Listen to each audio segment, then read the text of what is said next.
Rəhmət Peyğəmbərinin dünyadan köçdüyü gündür, Səfər ayının sonudur.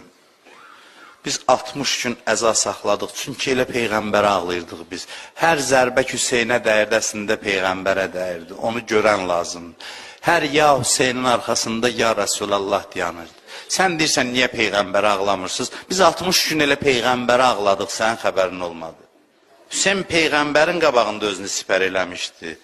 Yoxsa oxlar Peyğəmbərə tuşlanmışdı. Necə Hüseyn namaz qılanda ox atırdılar, səhabələr dayanmışdı. Hüseyn də özünü sipər eləmişdi. Amma bəzi oxlar getdi, dəydi və Peyğəmbərin ürəyinə sancıldı. Bu Peyğəmbərin müsibətidir.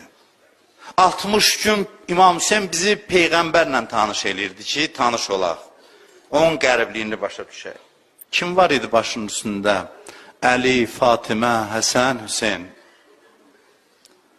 Bugünün müsibəti çox böyüdür, səssiz müsibətdir, amma adamı yandıran müsibətdir. Bəli, burada qılınc yoxdur, nizə yoxdur, ox yarası yoxdur, südəmər uşaqlar oxlanmır, amma hamısı bu müsibətlərin elə bu gündədir, sən demə. Buradan başlandı, sən demə. Burada toplaşıb hamısı. Bugün adi vəfat günü deyil, bugün Peyğəmbərin qəriblik, tənhalıq günüdür. Doğrudan Səfər ayı deyirlər, ağır aydır, çox ağır aydır. Bu ay rəhmət çəkilib. Allahın rəhməti yer üzünü tərk eləyib.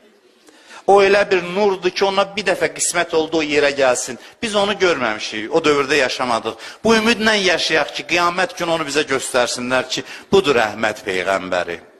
Bugün bizim yetim qaldığımız gündür. Adam yetim qaldığını hiss eləyir bugün. O vaxtdan o yetimlik bugünəcən davam eləyir. İmam Həsənə də işarə eləyim, o da qərib can verdi. Dedi, Zeynəbi çağırın. Hüseyin deyirdi, Zeynəb get xeyməyə, İmam Həsən deyir, Zeynəb gəl. Gəldi, elə bir halda gördü, İmam Hüseyin ağladı. Baxdı, dedi, Hüseyin niyə ağlayırsan? Dedi, qardaş, sənin müsibəti və. Dedi, mənə nə olub ki, öz evimdə can verirəm. Amma la yevməkə yevmikə ya Əbu Abdillah. Heç bir gün sənin günüvə çatmaz. Sən susuz səhrada, adamsız halda can verərsən, bir nəfər olmaz gəlsin başının üstünə. Nə əvvəlfəz olar, nə qardaşların olar. Mənim bu uşaqlarımı apar özünlə Kərbəlaya. İstəyirəm, mən də sənin müsibəti və şərik olam. Qasım vasitəsi ilə, Abdullah vasitəsilə. Və axırda hamımızın çox sevdiyi İmam Rızaya da təvəssül eləmək istəyirəm. İmam Rıza da can verəndə Əbasədə dedi, hamını çıxart ki, mən tənha can vermək istəyirəm. Nə olub sizə, ey Peyğəmbərin əhl-i beyti? Niyə görə can verəndə hamınız ətrafınızı boşaltmışsınız? Niyə görə hamınız qərib can vermişsiniz? Dedi, hamını çıxardın, tək can vermək istəyirəm. Bəs dedi, kim gələcək başının üstünə? Dedi, bir nəfər gələcək, mənim balam Cavad gələcək. Dedi, axı o başqa yerdə, dedi, sənin işin olmasın. Deyir, qapını bağladım, gördüm, bir cavan gəldi, 14 gecəlik ay kimi. Dedi, canım sənə fəda olsun, ata, səni bu halda kaş görməyərdim.